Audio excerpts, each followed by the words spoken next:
Bismillahirrahmanirrahim. Assalamualaikum warahmatullahi wabarakatuh. Perkenalkan, nama saya Agung Alirangga. Pada video kali ini saya akan memberikan sedikit penjelasan untuk aplikasi berbasis web yang kita gunakan untuk searching ya. Dalam konteks ini kita membaca file PDF. Jadi langkah besarnya atau garis besarnya itu adalah bagaimana cara kita mengambil teks dari PDF, kita normalisasikan supaya konsisten untuk kita kemudian indexing, menyimpannya ke database.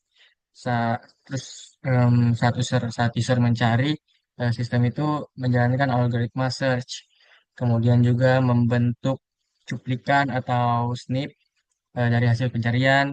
Terus juga ada util yang kemudian kita gunakan untuk upload PDF dan main yang sebagai menjadi entry point daripada web kita.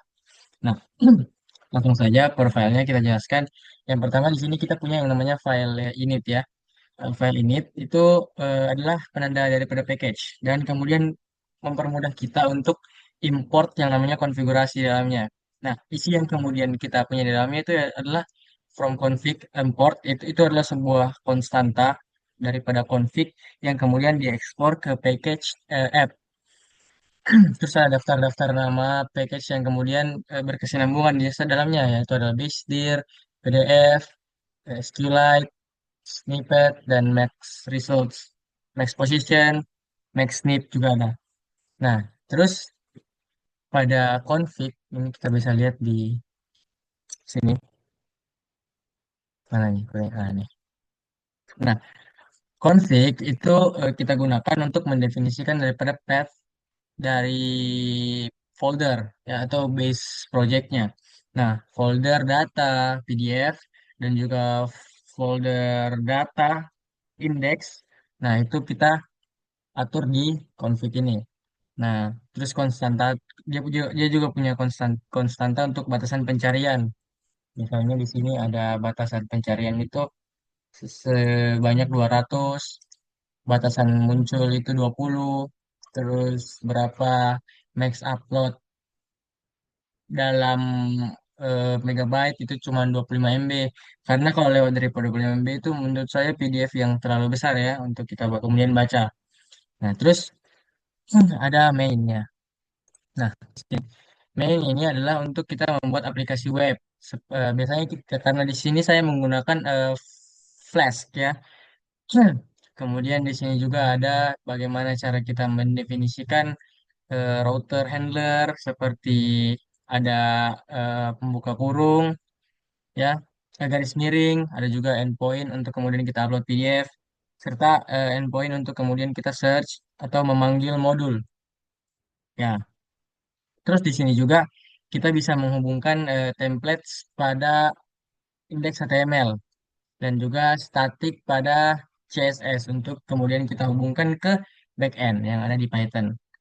Nah, terus ada PDF extract. Jadi gambaran daripada PDF extract ini adalah untuk bagaimana cara kita untuk mengekstrak sebuah file PDF. Nah, file PDF itu kemudian akan dibaca menggunakan PDF reader daripada file PDF. Nah, setelah itu ada normal.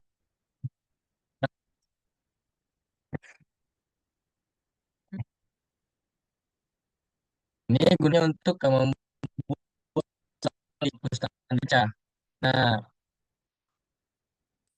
supaya indeks atau BTN ada pada saat sehingga user bukan pencarian itu kemudian dia lebih ya. Nah, indeks store. Nah, ini indeks store adalah sebagai untuk lapisan database. Jadi nanti ada koneksi SQL akan path dan itu untuk memberikan dan atau query balik pasar kemudian kita melihat selesai ini mencari dari user sebuah dia menggunakan algoritma if based KMP dan so dia membawa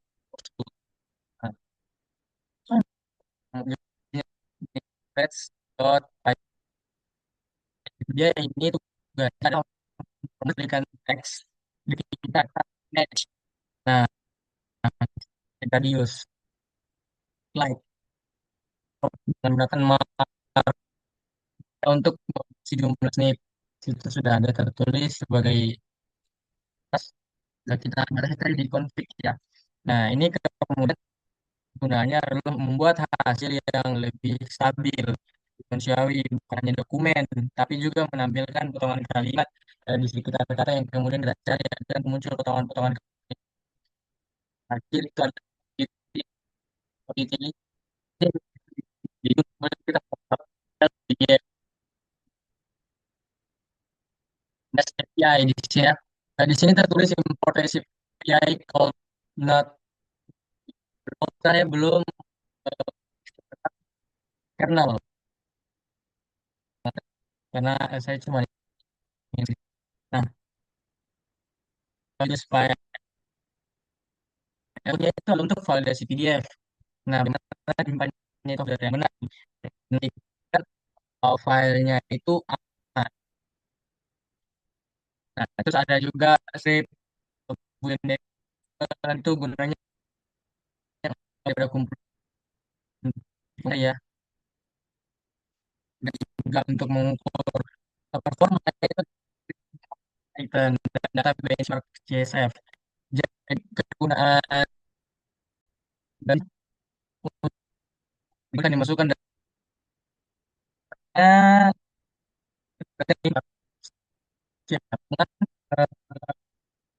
di CSF atau Common Separate Lines. Batasi rumah. Mungkin itu saja penjelasan yang kemudian saya dapat sampaikan. Jangan di dalam ketika ada kekurangannya, karena bisa saya serahkan kemudian kepada penonton dari saya. Tetap, Assalamualaikum warahmatullahi wabarakatuh. Terima kasih.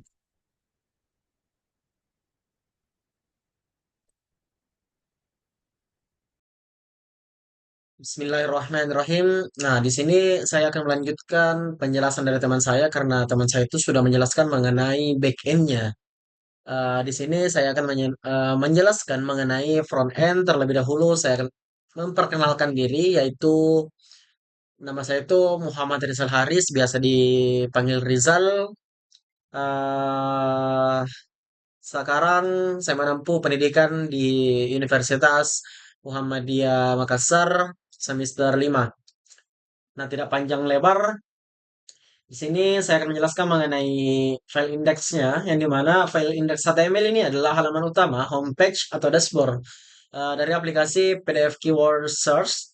Di sini dari sisi front end, file ini bertanggung jawab untuk membentuk struktur tampilan yang dimana dilihat oleh user di browser. Nah, mulai dari judul aplikasi nih, area upload, area pencarian, serta panel status, grafik sampai pada daftar hasil pencariannya. Nah, pada bagian awal dokumen ini, halaman dimulai dengan deklarasi .html dan elemen HTML yang dimana ini menandakan adalah halaman HTML standar. Pada umumnya di dalam head itu disisipkan metadata seperti charset dan viewports agar halaman bisa tampil benar di berbagai perangkat. Lalu diberi titel. Di sini sebagai identitas sebagai tab browser yaitu judulnya ya, judul dari aplikasi kita yaitu PDF Keyword Search. Nah, pada di bagian head ini juga disediakan pemanggilan file styling dan library charts, tetapi detail styling dan charts akan dijelaskan pada bagian pada bagian CSS dan JavaScript setelah penjelasan pada HTML ini. Nah, sekarang kita masuk ke body. Seluruh isi halaman ini dibungkus oleh div class container. Kontainer ini berperan sebagai wadah utamanya. Di sini kontainer sebagai wadah utama supaya layoutnya itu rapi dan terpusat. Di dalamnya ada div class seperti div class hero yang terlihat pada codingan berikut. Ini yang menjadi panel besar dari dashboard, yaitu area utama yang menjadi yang akan menampilkan komponen-komponen dari aplikasi ini. Di sini ada head. atau identitas aplikasi dan info index, yang dimana bagian atas itu dashboard terdapat div class title yang berisi judul utama yaitu H1 class, PDF keyword search sebagai judul utama aplikasi, dan ada paragraf atau sub di sini sebagai deskripsi singkat bahwa aplikasi ini mendukung pencarian cepat pada PDF text based menggunakan Naive, KMP dan Boyer More Horseful. Lalu di bawahnya ini terdapat div class fields yang menampilkan informasi ringkas sistem dalam bentuk batch. Yang dimana jumlah PDF yang sudah terindex melalui PDF count. Lalu lokasi folder dataset data akan tersimpan pada PDFs. Dan tombol tautan Rindex menuju endpoint Rindex untuk memperbarui indeksnya. Nah, bagian ini menjelaskan bahwa halaman dashboard ini tidak hanya menampilkan statik, tetapi menampilkan informasi sistem secara dinamis menggunakan template dari Jinja 2. Nah, setelah ini ada area utama nih, upload dan search dua cards. Sini ada cards, ya. Sini ada dua cards, yang dimana ini setelah header halaman membentuk layout dua kolom melalui div class grid.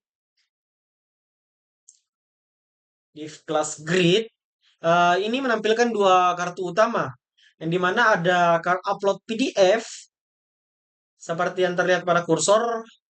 Oh, enggak muncul ya. Nah, boleh terlihat pada ini. Lalu di sini form ID itu upload form, actionnya itu sebagai metodenya itu type. Komponen utamanya itu ada input type file name PDF accept, application PDF request. Nah, di sini untuk memilih file PDF-nya. Untuk sementara buttonnya itu ada button submit untuk mengirim file ke server. Atribut penting ini di sini ada method, ada type dan ada accept. Yang dimana metode ini karena upload untuk mengirim data file. Sementara accept itu upload file membutuhkan format multi-part. Dan accept itu untuk memfilter file PDF-nya. Jadi secara struktur HTML ini bagian ini adalah pintu masuk user untuk menambahkan dokumen ke sistem atau masukkan ke server. Di sini ada card search.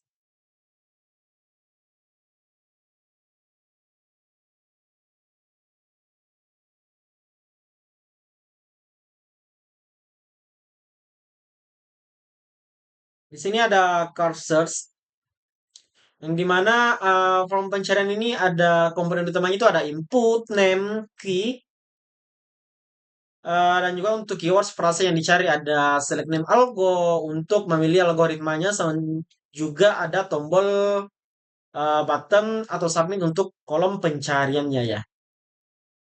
Ini search BTN, submit, dan cari untuk pencarian. Di sini ada drop-down algoritma dibuat dinamis menggunakan for an algo yang dimana artinya ini list algoritma ini tidak ditulis manual tetapi diturunkan dari backend yang sudah dijelaskan oleh teman saya Agung Adirangga sehingga frontend ini bisa langsung menampilkan pilihan yang tersedia. Misalnya ada Knife, KMP dan juga BMH dengan cara yang konsisten. Di sini ada panel status atau ringkasan proses terakhir. Nah, setelah dua cars utama terdapat cars status yang berfungsi menampilkan ringkasan proses terakhir secara HTML. Panel ini menggunakan kondisi templates yang dimana jika belum ada aktivitas, setnya itu akan kosong dan ditampilkan teks itu belum ada aktivitas. Sementara jika ada aktivitas atau teksnya itu sudah ada, maka ditampilkan ringkasan metrik seperti algoritma yang dipakai, waktu eksekusi, jumlah dokumen yang di-scan dan juga jumlah dokumen yang ada di match-nya. Nah, setelah menampilkan ringkasan halaman juga menyiapkan elemen tersembunyi yang dimana itu ada div eh, ada stats data yang dimana elemen ini untuk secara struktur HTML ini berfungsi sebagai jembatan data dari hasil pencarian agar bisa dibaca oleh JavaScript untuk kebutuhan pencatatan histori dan pembaruan grafiknya. Namun detail bagaimana data itu diproses akan dijelaskan nanti pada bagian JavaScript-nya setelah HTML dan CSS yang Akan saya jelaskan ini. Di sini ada area grafik, ada dua card. Sini ada dua card. Di mana di bawah panel status itu ada grid kedua yang menampilkan dua cards grafik. Yang pertama itu grafik search history di mana disiapkan melalui kanvas search cards. Ini adalah area kanvas yang nantinya akan diisi grafik menggunakan itu Charts.js. Secara HTML hanya menyiapkan tempatnya. Nah, ini HTML ini berfungsi untuk tempatnya atau wadahnya, sementara Cards.js ini nanti akan menampilkan dari grafik tersebut. Dan di sini ada grafik benchmark CSV yang dimana jika data benchmark tersedia atau benchnya itu sudah ada, maka HTML akan menampilkan benchmark itu sebagai tempat grafik dan data benchmark disisipkan dalam format JSON di mana ada di sini di script bench data application JSONs di mana jika bench belum ada, HTML menampilkan pesan bahwa file bench belum tersedia. Ini membuat UI tetap informatif walaupun fitur bench belum dijalankan. Di sini ada bagian hasil atau result. Di sini ada bagian hasil atau result. Di mana di sini setiap hasil itu dibuat dalam struktur cars, di mana ada nama file PDF-nya, jumlah kemunculannya, tombol buka PDF-nya untuk mengarah ke PDF yang sudah diupload, ada posisi kemunculannya dan juga ada snippet cuplikan teksnya atau cuplikan teks yang dicari itu. Nah, bagian ini penting karena front end bukan hanya menerima input tetapi juga menyajikan output yang bisa diverifikasi user melalui snippet ini atau dan juga tombol buka file. Nah, di bagian footer di sini di paling bawah terdapat cara akses aplikasi itu melalui HTML, HTTPS 127.001.8000. Tapi ini dan tidak dibuka hanya file secara langsung. Ini menunjuk aplikasi berjalan sebagai web aplikasi yang diserver oleh backend. Nah, secara struktural halaman ini bentuk melalui indeks HTML.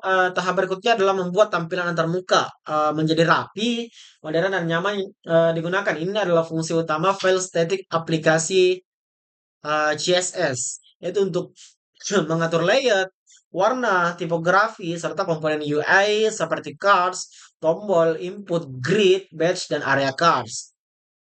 Secara desain ini, CSS ini menerapkan konsep modern dashboard dengan efek glass pierce, yaitu tampilan kartu transparan dengan blur, border halus, dan bayangannya yang lembut. Hal ini membuat aplikasi terlihat profesional dan tidak monoton, serta membantu pengguna fokus pada informasi utama. Di sini, karena keterbatasan aplikasi, kita jeda, nanti kita lanjut lagi. Oke, kita lanjut.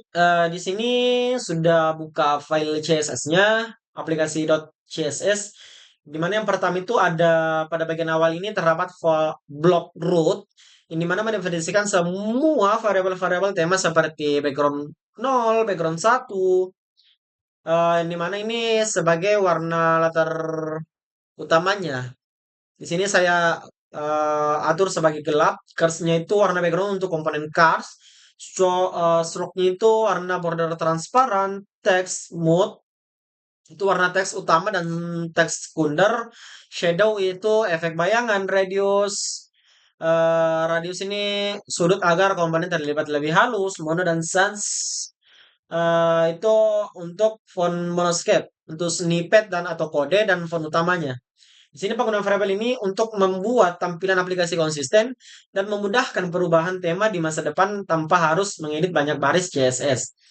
Lalu di sini ada terdapat aturan dasar seperti box size, border box agar ukuran elemen lebih stabil saat diberi padding atau border. Ada juga body, margin 0, font family agar tampilan lebih bersih dan fontnya itu semua seragam. Nah, pada bagian body ini, background dibuat menggunakan gabungan radial, gradient, dan linear gradient. seperti yang terlihat pada codingan berikut, sehingga halaman memiliki efek glow ungu chain, yang dimana di beberapa titik ini menciptakan tampilan modern khas dashboard aplikasi. Lalu di sini ada kontainer di mana untuk mengatur untuk membatasi lebar halaman maksimum. Di sini saya mengatur 1100 pixel dan memberi margin agar layout lebih rapi dan di tengah. Dan ada hero. Di sini tuh ada hero. Hero-nya itu panel utama dashboard pada bagian atas aplikasi atau pada bagian atas halaman. Hero diberi dan transparan, diberi berden halus, shadow, dan efek blur. Di mana tujuannya itu untuk membuat dashboard tampak seperti kartu besar modern yang menonjol dari background. Di sini ada pengatur header. Di sini ada pengatur headernya yang dimana H1 itu eh, atau di bagian judul, title, subtitle, dan pills, di mana H1 itu ukuran besar dan bold untuk menonjolkan sebagai heading utamanya. Dan juga ada dot sub yang dimana warna mute dan jarak antar baris agar deskripsi mudah dibaca. Sedangkan pills dan pil ini dipakai untuk membuat batch informasi seperti jumlah PDF index, folder dataset, tombol reindex. Batch dibuat untuk berbentuk kapsul agar terlebih ringkas dan terstruktur. Lalu ada grid komponen. Di sini grid responsifnya itu ada dua kolom menjadi satu kolom. Di mana komponen penting ini berikut adalah grid pada desktop, grid component columns, one vier, satu vier, atau dua kolom. Pada mobile atau tablet itu berubah menjadi satu kolom. Nah, dengan demikian pada upload dan shares itu yang dimana dibuat di HTML ini bisa tampil sejajar rapi di layar besar dan bertumpuk otomatis pada layar kecil. Ini memastikan frontend ini responsif. Di sini ada card atau pusat tampilan UI-nya itu hampir semua komponen ini penting pada HTML berada dalam cars. CSS card dibuat dengan background transparan, border, shadow, blur. Lalu kemudian cars dibagi menjadi cars H dan cars B. Ini ada cars H, cars B, di mana cars A ini itu sebagai heading card atau judul dan tombolnya, sementara card B-nya ini sebagai body card atau isi form grafik atau hasil. Ini alasan tampilan aplikasi terlihat konsisten karena seluruh modul upload dari upload, share, status, cards, dan sampai result ini memakai gaya cards yang sama. Lalu di sini ada input, select, dan tombolnya.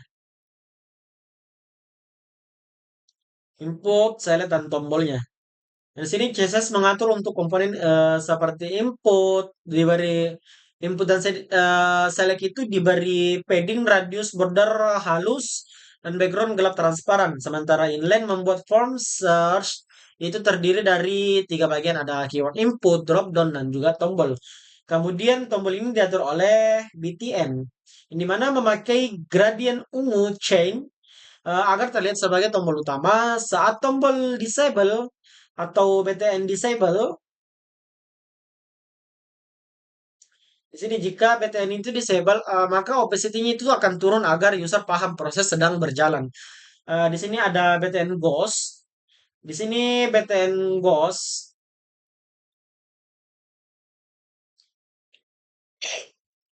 itu untuk tombol sekunder seperti clear atau buka PDF. Nah, ini untuk menciptakan UX yang jelas. User dapat membedakan tombol utama dan tombol untuk tambahan. Nah, di sini ada output dan hasil yang dimana dibuat dengan styling khusus ya dengan stage-nya itu atau file ringkasan itu hasil algoritma waktu scan dan match-nya ada .kf itu format data dua kolom agar ringkas dan mudah dibaca. Ada result top dan juga result body. Itu untuk tampilan hasil pencarian dokumen seperti kartu. Nah, batch sheets ini dibuat dengan batch bentuk kapsul, warna jeans lembut dan juga font monoscape. Selain itu, snippet di sini hasil pencarian ditampilkan dengan kode yang dibuat seperti kotak kode, di mana backgroundnya itu gelap, bordernya halus, white space, pre-wrap dan word brick supaya teks PDF-nya itu tetap rapi dan tidak keluar dari layoutnya yang sudah kita buat. Sini ada styling area grafik, di mana bagian grafik ini menggunakan charts wrap, yang di mana memberi tinggi tetap 240 pixel dan background khusus sehingga chart GS ini tampil jelas dan tidak pecah layarnya. Dan jadi meskipun data berubah, ukuran grafik itu tetap stabil. Lalu ada footer, di mana footer ini dibuat mute dan kecil karena hanya teks teknis akses localhost bukan fokus utama usernya. Lalu ada sudah ya, di sini sudah ada footer. Nah, secara keseluruhan, aplikasi .css ini berfungsi untuk mengubah struktur HTML menjadi antarmuka. Dashboard yang profesional dengan konsep dark glass, curve module, dan form yang nyaman. Hasil pencarian yang terbaca jelas serta mendukung tampilan grafik secara responsif, baik di desktop maupun mobile. Dengan CSS ini, front end tidak hanya berfungsi, tetapi juga memiliki UX yang rapi dan modern. Kita lanjut pada Charts Main.js. Oke, baik. Setelah struktur aplikasi dibentuk oleh HTML atau index.html dan tampilan dashboard diperhalus atau dipercantik oleh CSS. Nah, komponen berikut yang melengkapi front end adalah bagian visualisasi data. Untuk itulah aplikasi ini menggunakan library JavaScript Charts.js yang disimpan dalam file statics vendor charts umd min.js, di mana file ini bukan kode yang ditulis manual oleh developer aplikasi atau melainkan saya atau teman saya, melainkan library pihak ketiga, yaitu Sysperty Library yang digunakan untuk menggambar grafik secara otomatis di browser. Nah, fungsi utama Charts.js pada aplikasi ini itu mengubah data perform dan histori pencarian menjadi grafik visual sehingga pengguna dapat melihat perbandingan waktu eksekusi algoritma, memantau histori, performa pencarian, membaca hasil evaluasi tanpa harus melihat angka mentah saja. Dengan kata lain ini, Charts.js digunakan sebagai komponen front end yang membuat aplikasi lebih informatif dan mudah dianalisis. Nah, kenapa file ini besar atau ribuan baris? Nah, di sini terlihat bahwa barisnya itu ada kurang lebih 11.686.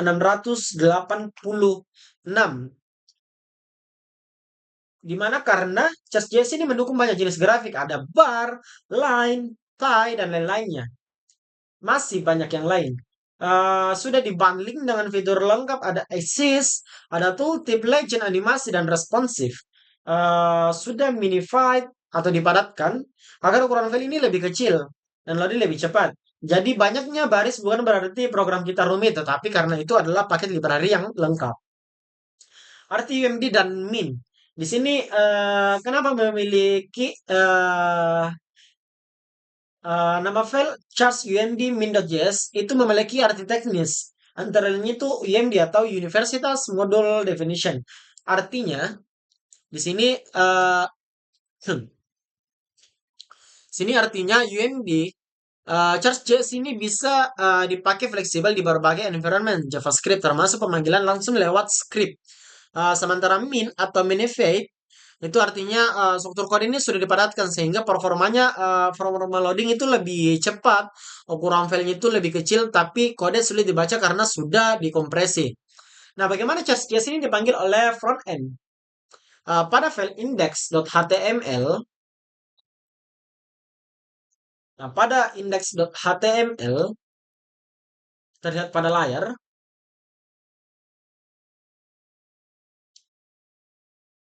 Nah, ini dipanggil pada bagian head-nya. Kita lihat.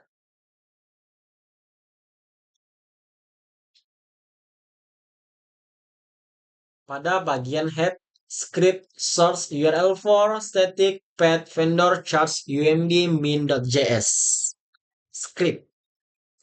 Nah, pemanggilan ini membuat browser memiliki akses ke objek global. Misal nih window charts-nya, sehingga di bagian JavaScript kita hanya menjalankan new charts canvas. Dengan catatan ini jangan pakai diver pada HTML juga penting karena grafik baru dibuat setelah halaman selesai dimuat melalui event DOM content loaded. Ini mencegah error karena elemen canvas ini belum tersedia. Lalu penggunaan Charts.js ini di aplikasi dua atau dua grafik utama ini digunakan untuk membuat dua jenis grafik. Antara lain itu ada grafik search history dan juga ada grafik untuk benchmark CSV. Di mana grafik search history atau line charts ini, grafik ini untuk menampilkan histori pencarian berdasarkan waktu. Ada front end guna front end ini untuk menyimpan histori ke local stores melalui KPDF search history v1 lalu menampilkannya pada canvas. Jadi search charts. Di mana tujuannya ini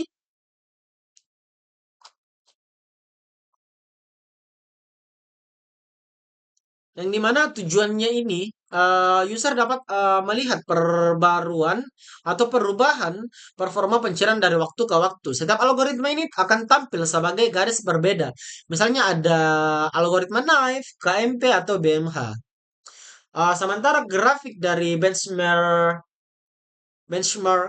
CSV atau bar chart ini untuk menampilkan hasil dari file data benchmark.csv yang dibuat setelah menjalankan script benchmark.python. Data benchmark ini dikirim dari back end ke front end dalam bentuk JSON. Misal nih dari Agung mengirimkan ke saya dalam bentuk JSON. Lalu Charts.js itu menggambar grafik batang pada kanvas yang telah disediakan oleh indeks HTML ini. Lalu yang dibandingkan itu apa? Average match query dan juga ada total millisecond sehingga user bisa melihat algoritma mana yang lebih cepat secara visual. Lalu nilai tambah untuk pembelajaran algoritma ini dengan adanya Charts.js ini,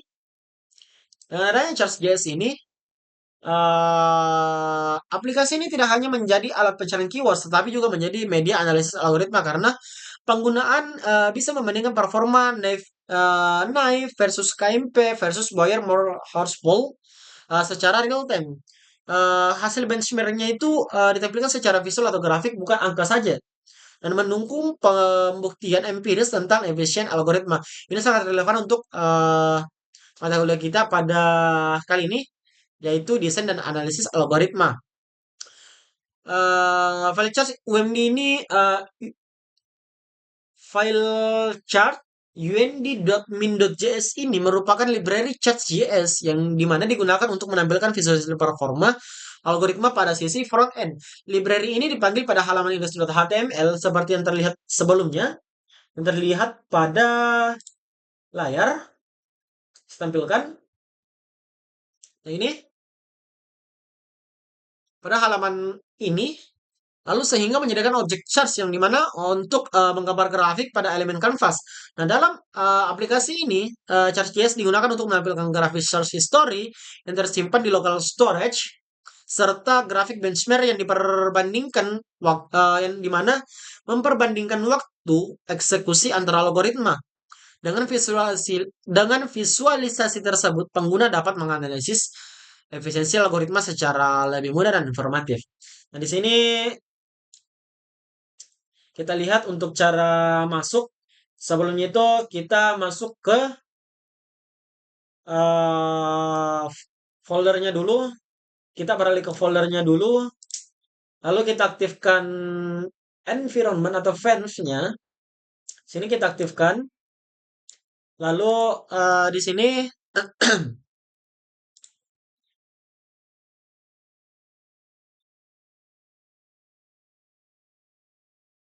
kita untuk menjalankan aplikasi itu, kita wajib menggunakan MinM, Unicorn, UV Core, aplikasi main, dan aplikasi reload port 800 atau menggunakan server kita sendiri atau local host. Di sini local hostnya itu 127.001.8000. Di mana saya sudah buka. Oke, kita lanjut. Di sini saya sudah membuka aplikasinya yang dimana saya menggunakan akses melalui alamat HTTP 127.001.8000. Di mana forum ini akan menampilkan halaman dashboard dengan judul PDF search, PDF keyword search. Pada bagian atas, user melihat informasi awal berupa jumlah file PDF yang sudah masuk ke sistem index XPDF serta lokasi folder dataset, yaitu di data PDFs. Hal ini membantu user mengetahui apakah dataset sudah terbaca oleh sistem atau belum. Sini terlihat indeksnya itu ada 63 PDF. Lalu kita di sini mencoba untuk upload PDF. Di sini jika pengguna ingin menambahkan dokumen baru, maka pengguna dapat menggunakan fitur upload PDF pada dashboard, di mana user mengklik tombol pilih file input,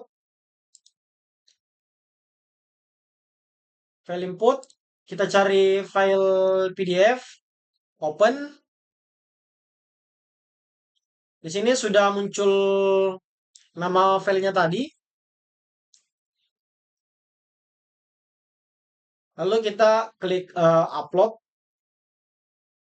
Nah, di sini statusnya itu upload. Oke, berarti upload itu sudah berhasil, yang dimana menandakan indeksnya itu sudah bertambah dari 63 menjadi 64. Nah, tujuan UX ini adalah di mana tujuan UX ini adalah agar proses upload itu terlihat jelas dan mencegah user menekan tombol upload berkali-kali. Setelah upload selesai, aplikasi memberikan informasi bahwa file sudah masuk ke sistem dan indeks dokumen akan diperbarui. Nah, di sini reindex atau sinkronisasi ulang indeks dokumen, yang dimana selain upload, sistem juga menyediakan tombol reindex di bagian atas dashboard. Yang dimana fungsi reindex ini, nah itu untuk melakukan pembentukan ulang indeks, memastikan semua dokumen yang ada di folder dataset itu sudah masuk ke sistem. Program ini akan menampilkan tombol reindex sebagai line action agar pengguna dapat memperoleh dataset tanpa menjalankan perintah manual di terminal. Di sini ada panel shares. Di sini tombol frontend menyediakan dua input utama. Yang pertama itu ada keywords atau frasa yang ingin dicari dan pemilihan algoritma. Yaitu ada pemilihan naive, ada KMP, dan juga ada Boyer More Horseful. Di mana alur pengguna itu mengklik mengetik keywords. Misal nih saya ingin mencari keywordsnya itu misal brute atau brute force. Tapi di sini saya pakai brute saja. Lalu kita memilih algoritma. Di sini saya menggunakan algoritma naive. Lalu user ini akan mengklik tombol cari. Nah, setelah klik tombol cari, di status itu akan menampilkan hasil pencarian. Akan menampilkan hasil pencarian algoritma apa yang dipakai, waktu eksekusi dalam milidetik atau milisekund, jumlah dokumen yang di-scan, dan jumlah dokumen yang match atau yang sama. Dengan adanya panel status ini, user tidak hanya mengetahui hasil pencarian, tetapi juga memahami efisiensi dan performa algoritma yang dipilih. Punya waktunya itu ada 783,21 milisekund. Dokumen match-nya itu ada 7 dokumen di scan-nya, atau semua file yang di scan itu ada 64, dan algoritma yang terpilih itu naive. Karena saya memilih tadi algoritma itu naive. Nah, hasil pencarian, sini hasil pencarian atau result list, di mana akan menampilkan daftar dokumen yang relevan pada bagian ini. Tetap hasil itu berisi nama, ada nama file PDF-nya, jumlah kemunculannya, eh, atau jumlah kemunculan keywords hits, posisi kemunculan keywords yang ada di mana, ada snippetnya atau cuplikan teksnya sebagai bukti keywordsnya itu ditemukan, dan juga tombol buka PDF-nya. Nah, tombol buka PDF ini untuk memudahkan pengguna membuka file terkait langsung dari US sehingga validasi hasil bisa dilakukan cepat tanpa harus mencari manual. Kita coba. Nah, di sini kan tadi kita mencari broad. Maka di sini akan menampilkan semua filenya masuk atau berhasil. Oke, kita lanjut lihat dari graphic search historinya atau analisis dari sisi front end. Di mana setelah pencarian dilakukan, front end otomatis menyimpan histori pencarian menggunakan local source browser. Ya, di mana di bagian grafik ini atau grafik search history ini user dapat melihat. Di sini user dapat melihat histori eksekusi pencariannya itu di berapa detik dari data waktu eksekusi dari waktu ke waktu masing-masing algoritma tampil sebagai dataset yang berbeda. Nah, grafik ini untuk membantu user melihat tren performa algoritma berdasarkan aktivitas pencarian yang sudah dilakukan. Selain itu tersedia tombol clear yang dimana berfungsi ini berfungsi untuk menghapus histori yang tersimpan di browser. Dan juga ada grafik benchmark CSV atau evaluasi algoritma berbasis pengujian. Di mana selain history, aplikasi ini juga untuk mendukung evaluasi performa algoritma menjadi benchmark. Setelah user menjalankan benchmark di terminal, misalnya script benchmark.python, sistem menghasilkan data benchmark.csv, lalu front end menampilkan grafik batang pada panel grafik benchmark.csv. Nah, grafik benchmark ini memperlihatkan perbandingan rata-rata waktu pencarian atau average millisecond per query, dan juga ada total waktu eksekusi atau total millisecond. Dengan visualisasi ini, pengguna bisa menyimpulkan algoritma mana yang paling efisien berdasarkan hasil uji performa. Nah, di sini sudah ada Boyer, Hospital Knife, ada sudah BMH, Naif. Di sini KMV saya belum coba tadi, atau kita clear dulu untuk menampilkan yang lain. Kita coba upload ulang. Sini ada brute force. Kita cari brute force. Ini aja. Kita pilih algoritma naif. Pencarian. Nah, di sini waktu yang membutuhkan itu 809,63 milisecond. Lalu kita mencari lagi.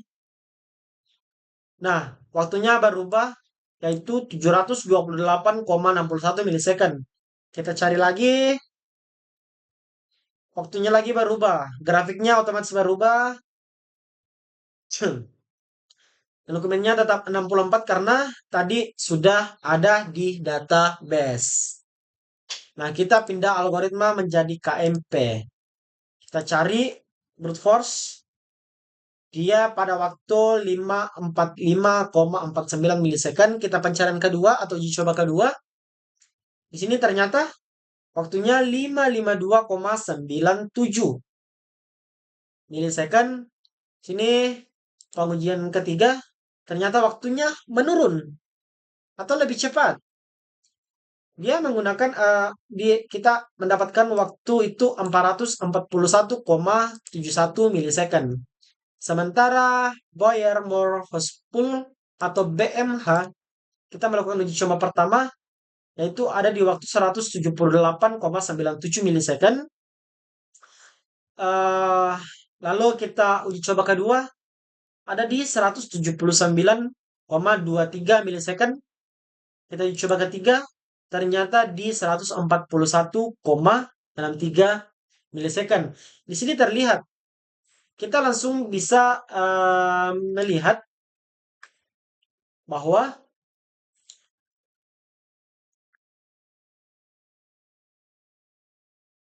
algoritma mana yang lebih optimal yang digunakan. Nah, secara keseluruhan, front-end aplikasi PDF Keyword Search ini berfungsi sebagai dashboard interaktif yang memudahkan pengguna menambahkan dokumen PDF melalui upload, memperbarui indeks dengan reindeks, melakukan pencarian keywords dengan pilihan algoritma, serta menampilkan hasil pencarian lengkap dengan hits, posisi, dan snippet. Frontend juga menampilkan evaluasi performa algoritma melalui panel status, grafis search history, eh, berbasis local storage, dan grafik benchmark CSV menggunakan Charts.js. Dengan demikian, aplikasi tidak hanya menampilkan hasil pencarian, tetapi juga mendukung analisis efisiensi algoritma secara visual. Sekian dari saya. Wallahul muwaffiq ila aqwamit thoriq. Assalamualaikum warahmatullahi wabarakatuh.